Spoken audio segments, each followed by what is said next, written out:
Narrativas do Antropoceno, um espaço destinado à difusão e ao debate de questões como crítica literária em tempos de crise ambiental e climática, literatura e direito à vida, cultura dos povos indígenas, gênero, raça e meio ambiente, pós-colonialismo, direito ambiental, ecocrítica do cinema, do teatro e da música, teoria do discurso, política cultural, ecologia e socioambientalismo. Narrativas do Antropoceno é produzido e apresentado por Guilherme Purvin, especialmente para o podcast da revista PUB Diálogos Interdisciplinares.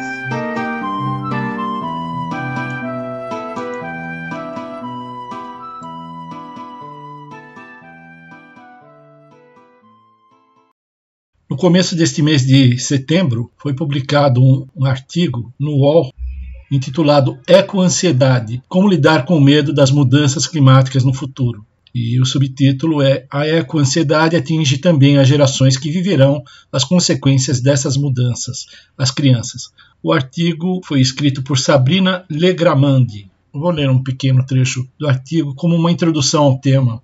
Recentemente, a ONU, Organização das Nações Unidas, divulgou um documento de 3.500 páginas alertando para a gravidade das questões climáticas. No Brasil, cidades do Sul viram neve pela primeira vez este ano e a seca no Centro-Sul traz o risco de racionamento de energia. Cada vez mais estamos observando eventos de temperaturas extremas nunca vistas. A Grécia queimando, enchentes catastróficas na Alemanha, China e Índia. Exemplifica Raquel Bueno, coordenadora da Academia de Ação Climática, curso da ONG chilena, plataforma 2811, no Brasil e em Portugal. Se ler todas essas mudanças e sobre um futuro incerto te causam desespero, você pode estar sofrendo com a ecoansiedade. Raquel conta que a Associação Americana de Psicologia definiu esse sentimento como um medo crônico da desgraça ambiental. É um sentimento forte que surge quando a pessoa lê notícias sobre desastres ambientais ou presencia uma consequência do aquecimento global na sua própria cidade e país. Surge então o pensamento: como será o futuro? O medo é justificável e pode inclusive atingir as crianças. Por isso, a coordenadora dá dicas para que os pais possam falar sobre o assunto com os filhos sem negacionismo e para que esse sentimento possa ser usado como um motor de mudança para o futuro. Há algumas semanas, a convite do Instituto dos Advogados de São Paulo, eu participei de uma mesa sobre temas atuais de direito ambiental, ao lado do coordenador do evento, professor Afonso Grisi Neto, e da doutora Priscila Santos Artigas, que é presidente da Comissão de Estudos de Meio Ambiente do IASP e advogada do escritório Milaré Advogados, Consultoria em Meio Ambiente. Já ao final do encontro, a doutora Priscila discorreu sobre uma questão de extrema relevância. Tratava-se de uma queixa sobre determinados critérios utilizados nas escolas para que as crianças compreendam o que se passa no planeta Terra. No caso, a filha dela estava abalada com as imagens de rinocerontes mortos na África que haviam sido exibidas por sua professora. A doutora Priscila expôs seu ponto de vista de que atitudes como esta, que conduzem a criança a um estado de ansiedade, não contribuem para a educação ambiental. E depois de citar a ativista climática Greta Thunberg, propôs que todos adotássemos medidas individuais para melhorar o nosso microambiente. Como o evento já estava se encerrando, o tema não pôde ser desenvolvido com mais alento. Assim, neste episódio número 19 de Narrativas do Antropoceno, eu pretendo resgatar aquele debate interrompido que diz respeito essencialmente aos meios de que dispomos para lutar pela sobrevida do planeta e pela mitigação dos efeitos das mudanças climáticas. De um lado, temos esse dado novo, um movimento mundial de jovens que exigem novos paradigmas na adoção de políticas econômicas para se fazer cessar o processo de destruição do conjunto de condições que permitem a vida no planeta. Numa posição intermediária, pessoas que acreditam na possibilidade de adoção de instrumentos jurídicos e políticos destinados a mitigar o efeito estufa e que acreditam na iniciativa individual como principal forma de se proteger o meio ambiente, bem como se preocupam com a saúde mental das crianças e adolescentes, apontando o comportamento de Greta Thunberg como um sintoma claro de ecoansiedade. E, no extremo oposto, negacionistas que buscam aviltar a figura de Greta, ora afirmando que ela não passaria de matriz de péssima qualidade a serviço do comunismo, ora que seria uma pirralha ou ainda uma pessoa com graves distúrbios psíquicos. É sobre esse tema que eu quero falar hoje. Greta Thunberg, educação ambiental em nosso microcosmo, como forma de se evitar catástrofes climáticas, e discurso de ódio da extrema-direita, que substituiu os hoje combalidos movimentos sindical e estudantil pela militância ambiental e climática, como o grande perigo. O lema "A nossa bandeira jamais será vermelha" deveria, nesse caso, ser complementada com a observação "E tampouco será verde", ao menos não o verde das matas, talvez o verde da família Bragança.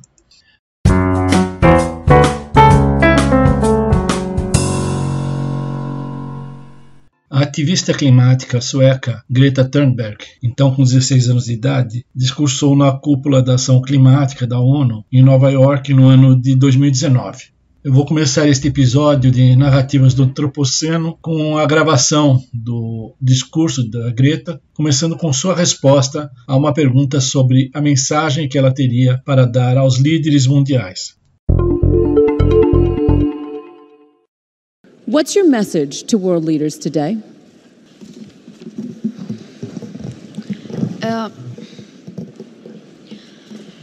My message is that we'll be watching you. Minha mensagem é que estaremos observando vocês. This is all wrong. Isso tudo está errado. I shouldn't be up here. Eu não deveria estar aqui em cima. I should be back in school on the other side of the ocean. Eu deveria estar de volta à escola do outro lado do oceano. Yet you all come to us young people for hope. How dare you? Mesmo assim, todos vocês vêm a nós, jovens, em busca de esperança. Como vocês ousam? You have stolen my dreams and my childhood with your empty words. And yet I'm one of the lucky ones. Vocês roubaram meus sonhos e minha infância com suas palavras vazias, e ainda assim sou uma das pessoas sortudas. People are suffering. People are dying. Entire ecosystems are collapsing.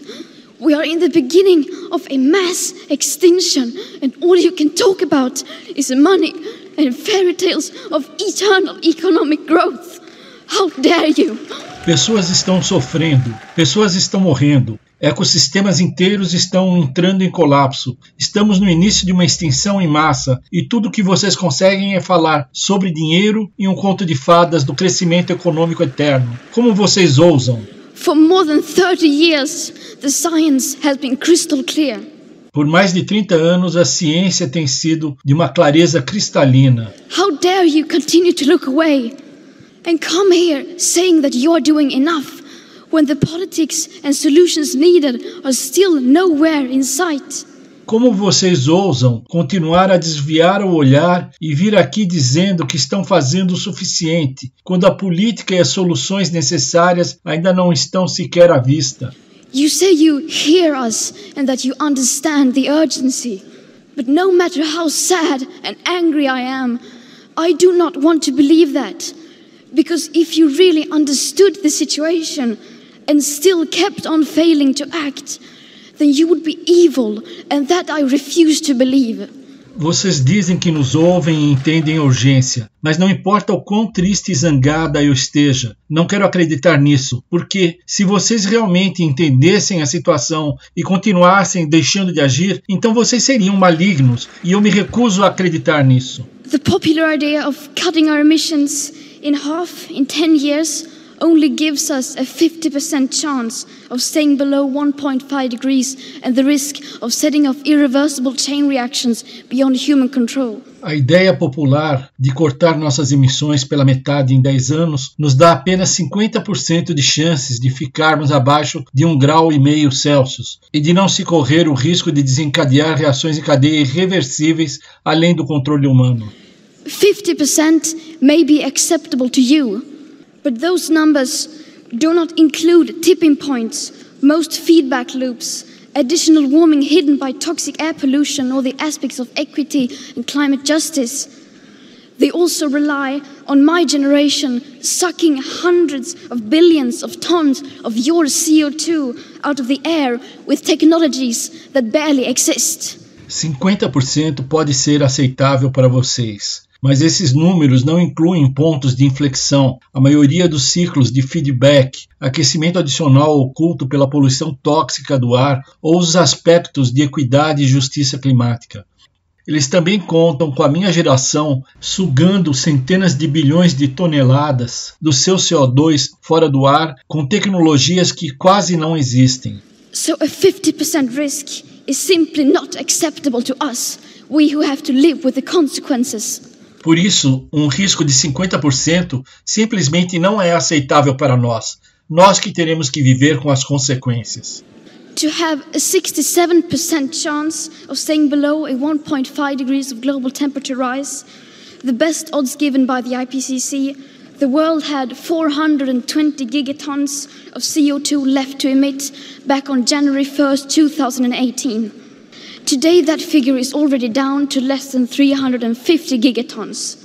Para se ter uma chance de 67% de ficar abaixo de um aumento de temperatura global de 1,5 graus, a melhor chance dada pelo painel intergovernamental sobre mudanças climáticas, o mundo teria 420 gigatoneladas de CO2 restantes para emitir desde 1º de janeiro de 2018. Hoje, esse número já caiu para menos de 350 gigatoneladas. How dare you pretend that this can be solved with just business as usual and some technical solutions?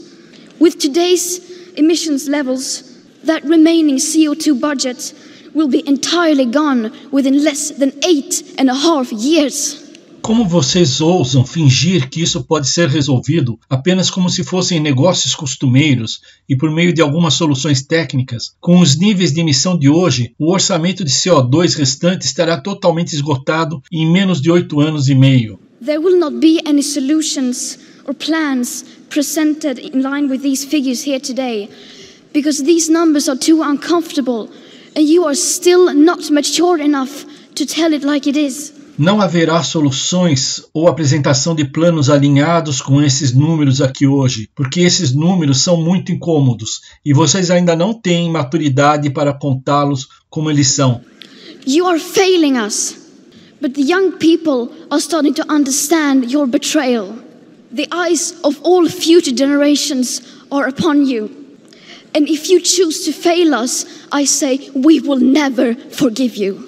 Vocês estão falhando conosco, mas os jovens estão começando a entender sua traição. Os olhos de todas as gerações futuras estão sobre vocês. E se vocês decidirem falhar conosco, eu digo, nós nunca iremos perdoá-los. We will not let you get away with this. Right here, right now, is where we draw the line.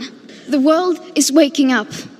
And change is coming, whether you like it or not. Thank you. Não vamos deixar vocês escaparem impunes. Bem aqui, agora, é onde traçamos a linha. O mundo está acordando e a mudança está chegando. Gostem vocês ou não.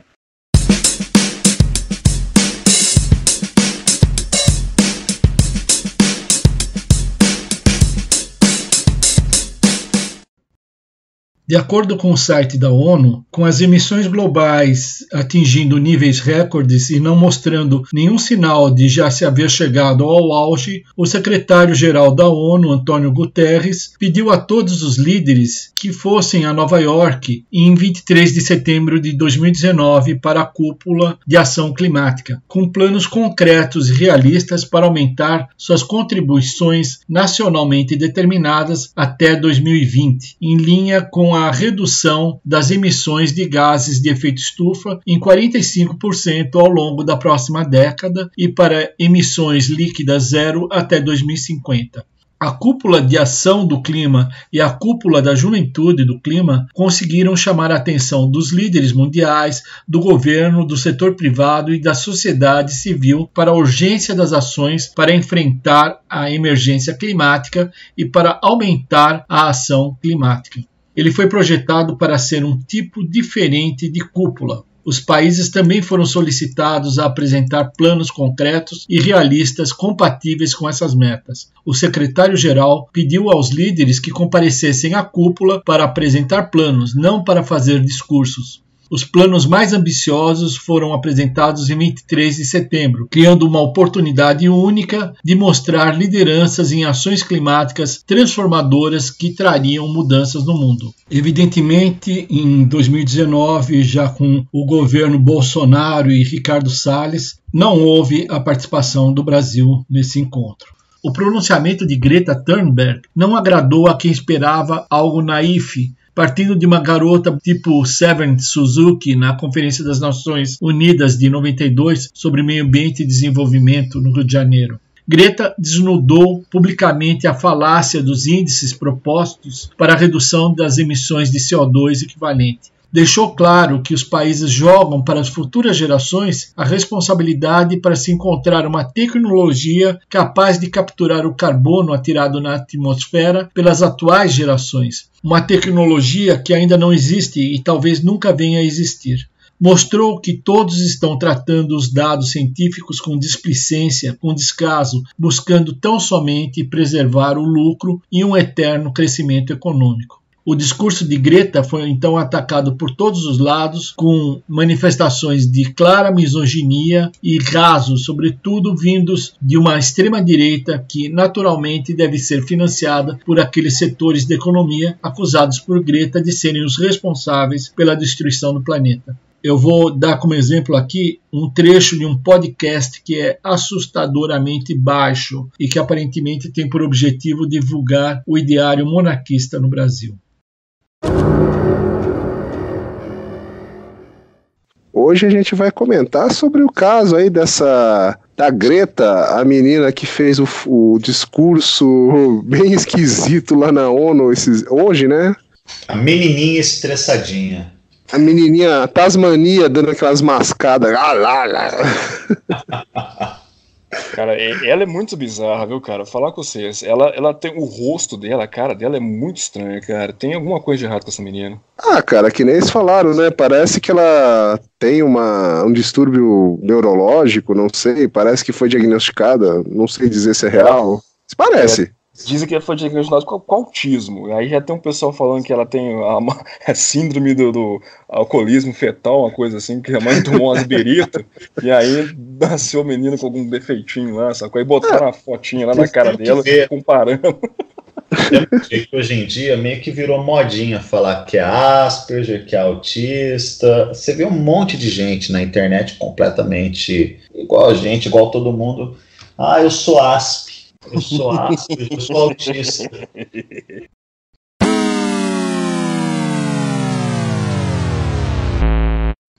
Essa passagem foi colhida do podcast Voz da Real, número 2, Greta Thunberg, de 25 de setembro de 2019.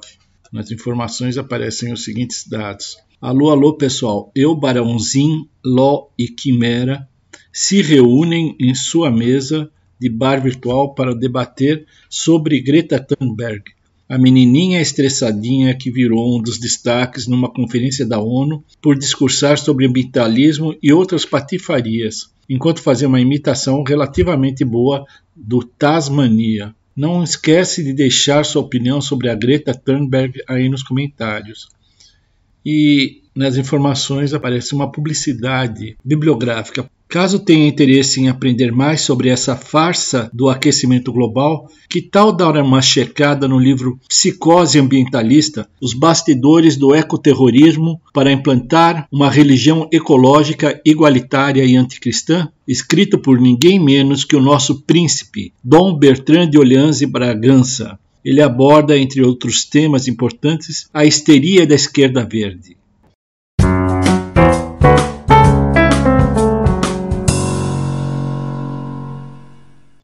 Eu quero agora reproduzir algumas passagens da fala de encerramento da doutora Priscila Santos Artigas, na mesa promovida pelo Instituto dos Advogados de São Paulo, e que me motivaram a preparar este episódio de Narrativas do Antropoceno. A íntegra dessa mesa pode ser vista ou ouvida no canal do Instituto, do IASP, no YouTube. as crianças estão muito assustadas por fatos trazidos do mundo inteiro, inclusive da Amazônia, sobre a destruição ambiental, mudança climática. Tem criança passando por crises de ansiedade por causa disso. Vide o exemplo da sueca que o senhor citou, que fala que o mundo acabou com a infância dela. Mas o que eu queria falar sobre isso é assim, que eu tenho uma esperança na juventude, nas crianças e na consciência dos mais velhos, no sentido de ensinar, ao invés de se preocupar sobre o que está acontecendo na Amazônia, sobre as queimadas que acontecem no Mato Grosso, sobre as mortes dos rinocerontes, dos elefantes na África. Não que isso não seja importante, é importantíssimo, mas se preocuparem mais sobre o que acontece no nosso microambiente, né? Eu vejo muito perto de mim crianças que não ficam horas tomando banho, famílias que não têm a menor preocupação com o que consumem e com o que descartam, pessoas extremamente bem educadas, jogando lixo na rua, né, que se dizem muito bem educadas. Então, a minha proposta, eu tenho chamado a atenção, e é esse meu recado final aqui: vamos nos preocupar com o nosso micromundo e alertar as pessoas mais próximas sobre a importância de como nós cuidamos do nosso microambiente, né? Talvez esse trabalho de formiguinha seja mais importante do que ficar manifestando-se contra as mortes dos rinocerontes africanos. Professor Guilherme Curvin de Figueiredo, alguma colocação?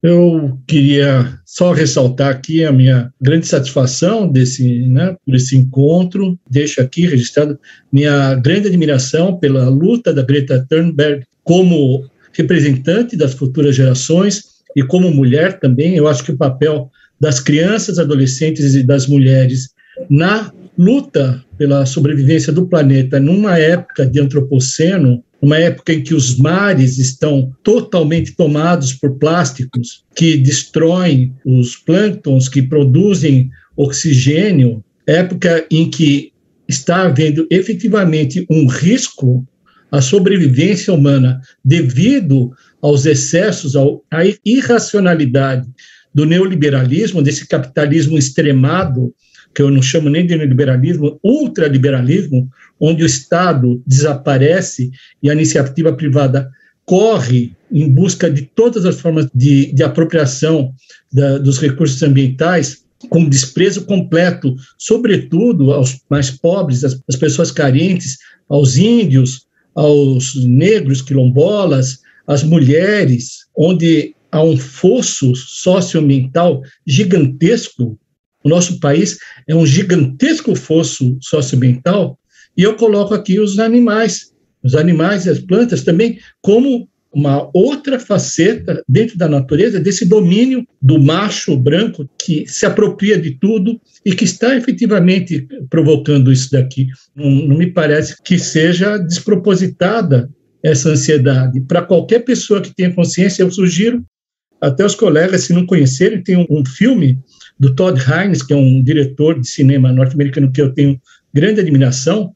O filme Dark Waters é um filme primoroso que mostra o grau de conspurcação, de destruição do meio ambiente e de turning point. Esse turning point que se fala já foi alcançado em 2010, como foi a doutora Priscila apontou com bastante clareza na sua exposição. A data de esgotamento dos recursos esse ano passado chegou em agosto, não foi, doutora Priscila? Não sei que dia de agosto, por conta do... Foi em agosto, alguma coisa como 22 de agosto. 22 de agosto, mas como disse a doutora Priscila, por conta da pandemia, né, que acabou operando, por exemplo, uma redução nos voos aéreos que causam uma destruição significativa do meio ambiente pelo consumo de energia fóssil, enfim. E com a retomada da economia, essa velocidade vai se tornando cada vez maior e nós não estamos tendo uma implementação. O professor Afonso Gride falou dos protocolos que se seguiram à Convenção de Mudanças Climáticas, protocolo de Kyoto, que foi o que ficou mais famoso, mas depois nós tivemos outros, e eles não são implementados. a gente não consegue implementar com esse sistema, né, que nós temos hoje. Eu tenho esse ponto de vista. Pode efetivamente ser um viés de quem foi por muitos anos procurador do Estado, da importância de nós termos um Estado que efetivamente que traga à população a saúde pública, que traga um disciplinamento do meio ambiente, do uso do meio ambiente, por causa principalmente dessa questão da tragédia dos bens comuns, que a gente vê que o que se tem hoje é uma sanha de apropriação do que resta, do pouquíssimo que resta. Você faz um sobrevoo de avião aqui no nosso país, onde estão essas florestas, onde estão as reservas legais? A gente só vê mares de soja e de cana-de-açúcar. Não é por menos que a gente vai ter, agora a gente está no final do inverno, né, e a temperatura já chegando a 35 graus, o que vai ser agora? A gente vai continuar falando que é act of God, que tudo que acontece, né, a poluição, a falta de água, a escassez de recursos hídricos e, por consequência, a escassez de energia elétrica são atos de Deus, só Deus poderia... Não, é ação humana. É ação humana decorrente desse ultraliberalismo que deixou para o mercado o controle total, e o mercado não busca outra coisa senão o lucro. Não busca outra coisa senão a satisfação de seus interesses. Como dizia no outro filme também, The Corporation, também, a atitude das empresas é a atitude, se fôssemos analisar sob a perspectiva da psiquiatria, é a atitude do psicopata, é daquele que só procura atingir seus objetivos e mente a todo momento e seduz o próximo com suas mentiras para atender seu objetivo. É uma Suzanne Richthofen que é esse mercado.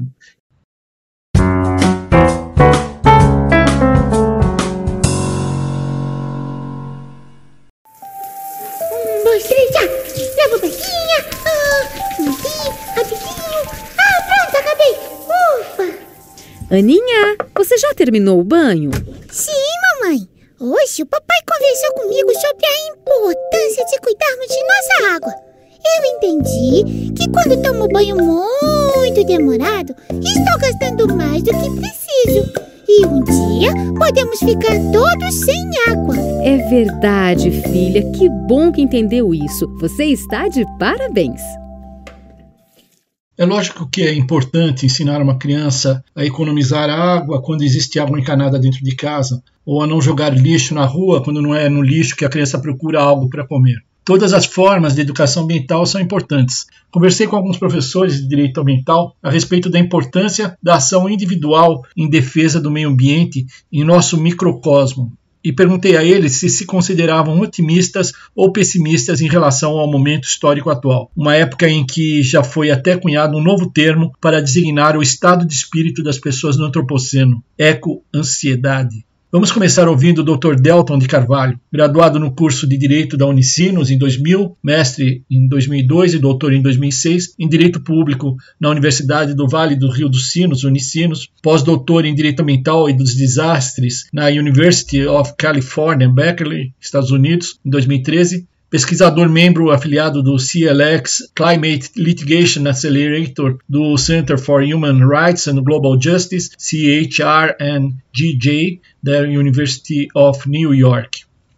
Oi, Guilherme, bom dia, tudo bem? Satisfação grande falar contigo. Muito obrigado pelo convite, uma grande honra. Tenho acompanhado teu trabalho já de longa data e fico feliz com a lembrança do meu nome. Então, iniciando aqui a minha resposta a essa inteligentíssima pergunta, eu tenho a convicção de que o cenário que nós enfrentamos ele é um cenário muito grave. Nós já aumentamos a temperatura do planeta em 1,2 graus centígrados em relação aos níveis pré-industriais. Isso é uma mudança muito significativa. Essa mudança comprovadamente é realizada pelas atividades humanas, pelo comportamento humano, pela intervenção humana. Nós já alteramos mais de 50% da crosta terrestre e nós temos em andamento uma sexta onda de extinção em massa. Então não tem como fugir desse cenário, né, do antropoceno. E para lidar com esse cenário, medidas individuais, vejam, é um cenário de muita agressividade. É um cenário que tem, dentre os vários cenários traçados, é um cenário catastrófico, né? Tem um dos cenários como catastrófico, alguns dos cenários como catastróficos. E eu entendo que para uma mudança tão drástica quanto nós precisamos, essa mudança tem que vir no modo de vida e no modo de mercado que nós vivemos, na economia que nós vivemos, na base energética. É uma mudança muito drástica para ser feita apenas por medidas individuais, mudança e readequações de atividades de índole individual e comportamental das pessoas nas suas casas, nas suas vidas. Essa é uma medida que exigirá políticas robustas, baseadas na ciência, mas que obviamente afetarão direitos individuais e liberdades individuais, né? Feitas de uma forma proporcional. No entanto, nós nunca podemos deixar de colocar na balança as liberdades das gerações que estão por vir também. Então, quando se fala em direitos de liberdade, eu tenho que falar em direitos de liberdade num pêndulo intergeracional. Então, eu entendo que nós teremos que ter, sim, uma regulação climática bastante dura em alguns pontos, mas baseada sempre na ciência e nas necessidades de adaptação. Grande abraço aí, espero ter colaborado. Aqui, Delton Carvalho, advogado, professor, e parabéns aí pela tua iniciativa, Guilherme. Vamos ouvir agora Paulo de Bessa Antunes, que é especialista em Direito Ambiental, graduado em Ciências Jurídicas pela Faculdade Nacional de Direito da Universidade Federal do Rio de Janeiro, mestre pela PUC-Rio e doutor pela UERJ. O Paulo Bessa atuou como pesquisador visitante na Pace University e na Lewis and Clark Law School. É autor de 15 livros sobre legislação ambiental, ocupou o posto de presidente da Comissão Permanente de Direito Ambiental no Instituto dos Advogados Brasileiros Nacional e atualmente é coordenador do programa de pós-graduação em Direito da Unirio, presidente da União Brasileira de Advocacia Ambiental, UBA, e advogado. No Poder Executivo, ele serviu como Procurador Regional da República do Ministério Público Federal e como chefe da Assessoria Jurídica da Secretaria de Meio Ambiente do Estado do Rio de Janeiro. Guilherme, primeiro eu quero agradecer aí o convite para participar do teu podcast, que eu já ouvi algumas vezes, é muito interessante. Eu acho assim, é claro que se cada um de nós puder andar menos de carro, puder andar mais a pé, puder, sei lá, economizar no copo de plástico, economizar nisso tudo, é lógico que ajuda, mas é assim, a população do mundo são alguns bilhões de pessoas, né?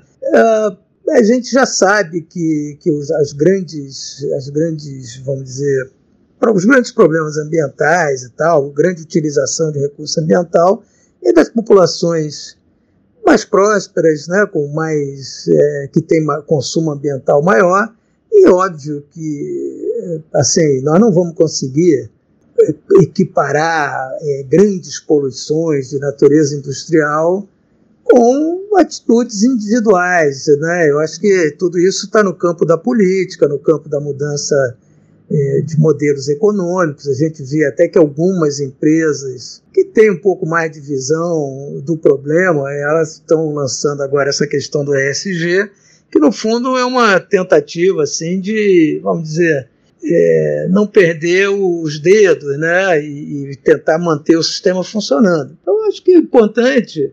Claro, né, é lógico que quanto mais pessoas conscientes, melhor. Mas essa consciência ela tem que ir para o campo da ação política, porque todos esses problemas que nós enfrentamos aí, que são conhecidos, né, e talvez hoje o principal problema ambiental global seja essa questão da mudança climática, é óbvio que não serão ações individuais que resolverão, né? A questão da mudança política, de uma consciência política, que, lógico, começa com cada indivíduo toma essa consciência, mas ele tem que se congregar em ações políticas que possam modificar, né? Eu não honestamente apoio, acho importante, e podem contar comigo para qualquer iniciativa, mas Sou cético no sentido de que individualmente nós possamos fazer essas mudanças necessárias. Você me pergunta, não, mas Paulo, você é otimista, você é pessimista? Eu não sou nem otimista nem pessimista, sou realista. Então, nós estamos vivendo uma situação difícil hoje em dia, do ponto de vista climático.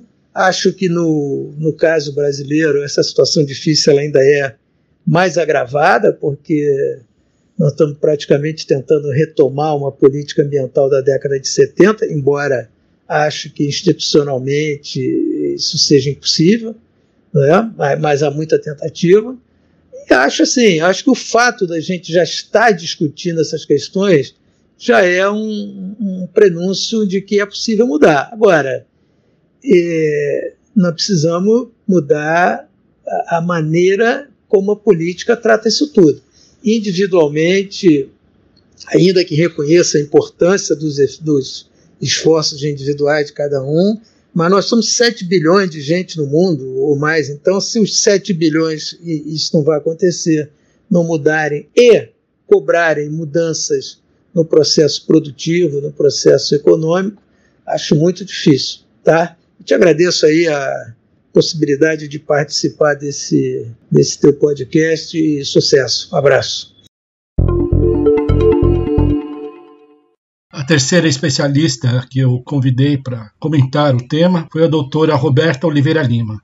A Roberta é doutora em Sociologia e Direito pela Universidade Federal Fluminense, na linha de conflitos socioambientais, rurais e urbanos. É mestre em Gestão de Políticas Públicas pela Univale, na linha de pesquisa Políticas Públicas, Aspectos Socioculturais, Territorialidade e Sustentabilidade Ambiental. Ela se graduou em Direito pela Univale em 2010 e é licenciada em Ciências Sociais pela Faculdade Avantes. Bom, vamos lá, tentando ser sucinta num assunto que não rende mas vários podcasts. Sobre a questão das medidas individuais, né, como a gente escolher os nossos alimentos, escolher não consumir produtos plásticos, não andar de carro, eu já acreditei mais nessa possibilidade da ação individual. Tanto que eu sou a pessoa que vendeu carro, que não come carne vermelha há muitos anos, carne branca muito raramente, estou numa transição alimentar há um bom tempo, procuro comprar alimentos orgânicos, conhecer os produtores, e diante disso tudo, chega uma hora que a gente percebe que a questão é muito mais ampla e muito mais geral do que a gente gostaria de acreditar. Seria muito bom se realmente as nossas atitudes individuais elas tivessem esse peso e essa possibilidade. Hoje, né, lendo, refletindo, agindo, né, eu acredito que o modo de produção capitalista é o grande empecilho e é o grande fator propulsor de destruição planetária, né? Então, à medida que, ao mesmo tempo que a gente é atormentado com o nosso banho de 5, 10 ou 15 minutos, a gente tem uma indústria alimentícia consumindo milhares de litros para produzir um bife, na pecuária extensiva nem se fala, e em outras frentes também. Então, achar que as nossas atitudes individuais elas vão ter um impacto nessa mudança, eu acho que é um pouco de ingenuidade, e eu já fui bem ingênua, né? Ou talvez otimista, né? Não sei precisar muito bem a questão, mas eu acredito que realmente as nossas ações individuais elas são importantes do ponto de vista simbólico, do ponto de vista educacional, mas pouco podem em seus efeitos realmente em relação à questão da conservação do planeta, né? E o que eu proponho como solução, né? O fim do capitalismo de forma muito clara. Eu acho que se a gente disser que isso está dando certo, é um grande engano.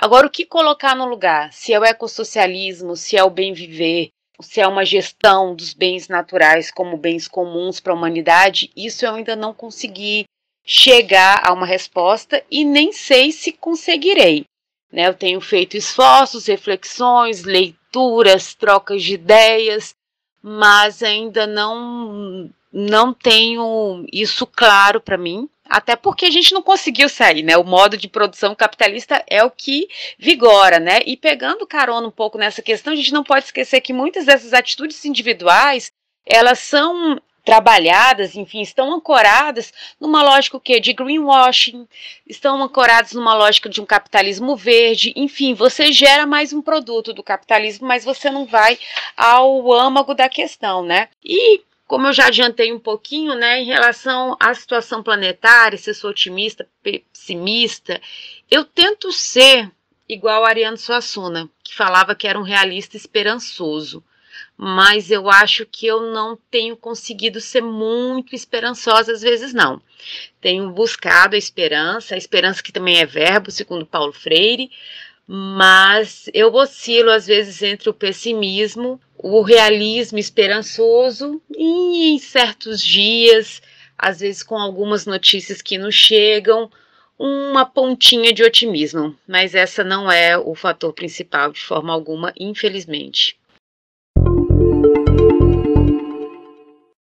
Finalmente, a quarta pessoa que eu ouvi foi a minha grande amiga Márcia Brandão Carneiro Leão, que é graduada com mestrado e doutorado em Direito pela Universidade de São Paulo.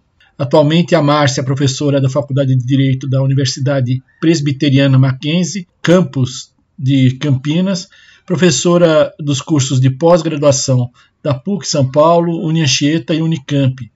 É membro do Conselho Editorial da Revista de Direitos Difusos, sócia fundadora da SBDIMA, membro da APRODAB e do Instituto Brasileiro de Advocacia Pública.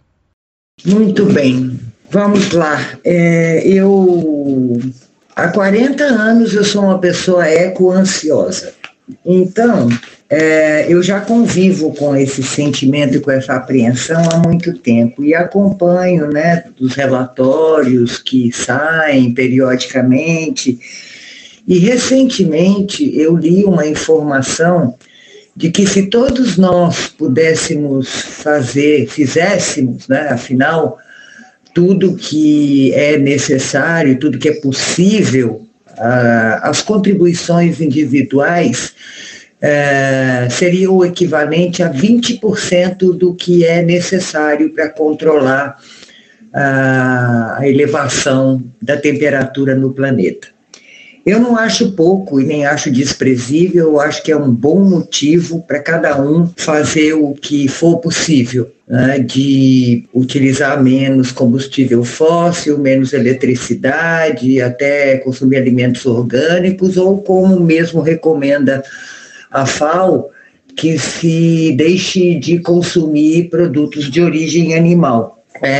Lamentavelmente não é possível atingir os objetivos sem a contribuição do setor produtivo. Isso poderia ser bastante impulsionado por um consumo consciente. De novo, a gente volta para a contribuição individual, mas é preciso uma contribuição de todos, né? Uma contribuição mais efetiva de todos os setores produtivos. O solo, uma vez bem manejado, ele poderia contribuir muito para reduzir as mudanças do clima, para sequestrar carbono. É preciso recuperar, né, a perda de biodiversidade, porque ela também afeta demais a questão climática. As florestas são um resfriador natural, né? Mais do que sequestradoras de carbono, elas são resfriadores naturais.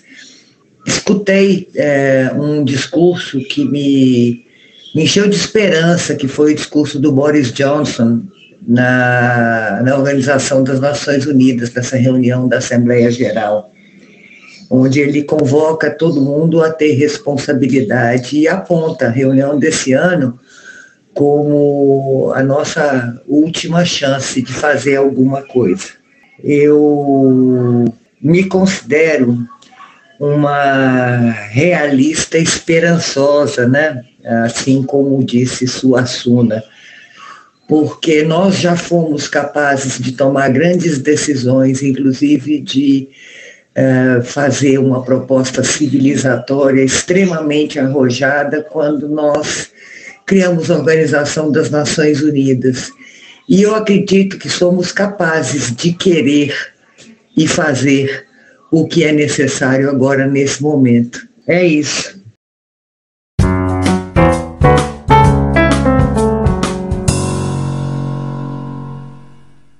Um artigo interessante do Conselho Regional de Psicologia do Paraná, intitulado Ecoansiedade, o mal do século XXI.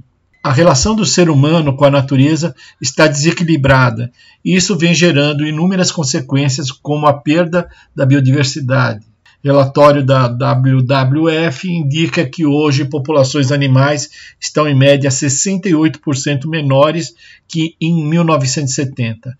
Os eventos climáticos extremos, como secas e inundações, e o aumento da temperatura global, que pode trazer efeitos que ameaçam a própria existência humana no planeta.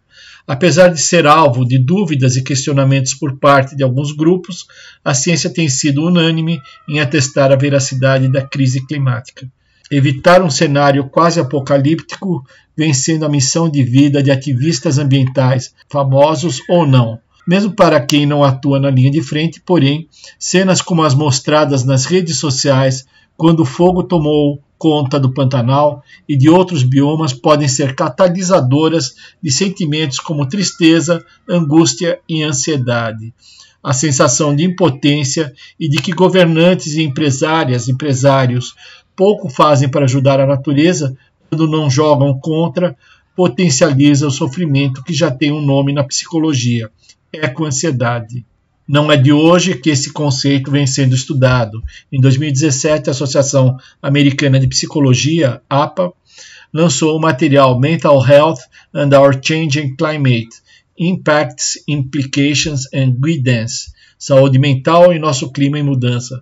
Impactos, implicações e direcionamento. Segundo o documento, algumas pessoas estariam sendo acometidas por uma profunda sensação de perda e frustração por perceberem que não podem fazer o suficiente para barrar as mudanças climáticas.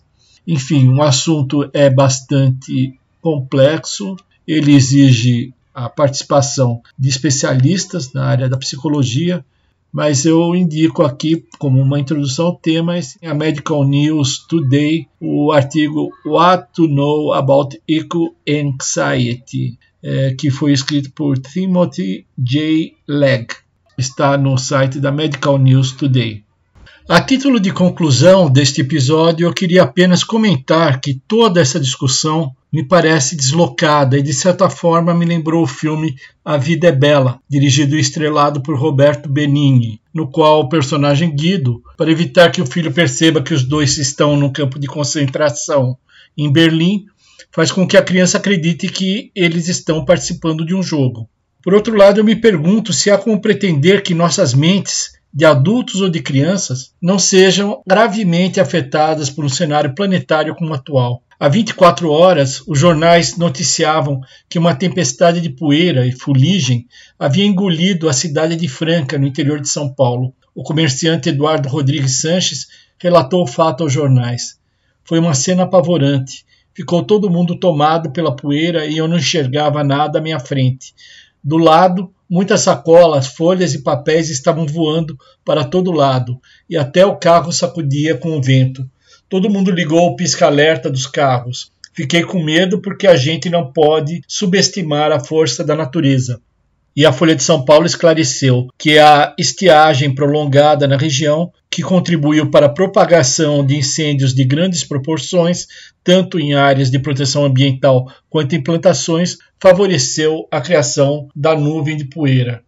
Tudo isso daqui me parece um cenário de filme Mad Max, e mais do que o efeito da ecoansiedade, o que me preocupa são as tentativas de normalizar psicologicamente esse tipo de realidade que não precisa ser inevitável.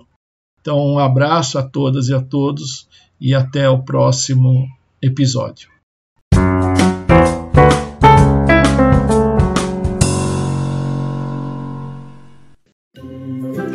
aí, galerinha! Nossa, que caras são essas? Céu, a rua está toda suja. Tinha latinhas, papéis e mais um montão de lixo jogado por todo lado. Gente, infelizmente as pessoas fazem isso. E vocês sabem do pior? Esses lixos entopem os bueiros, que são as saídas por onde a água vai embora quando chove, entendeu? Isso faz com que as ruas fiquem alagadas e essa água suja também pode transmitir doenças. Que horror! Se cada um fizesse sua parte, isso não aconteceria, não é? Com certeza não. Narrativas do Antropoceno é um podcast criado, produzido e apresentado por Guilherme Purvin, especialmente para a revista PUB. Conheça o blog da revista PUB acessando www.revista-pub.org.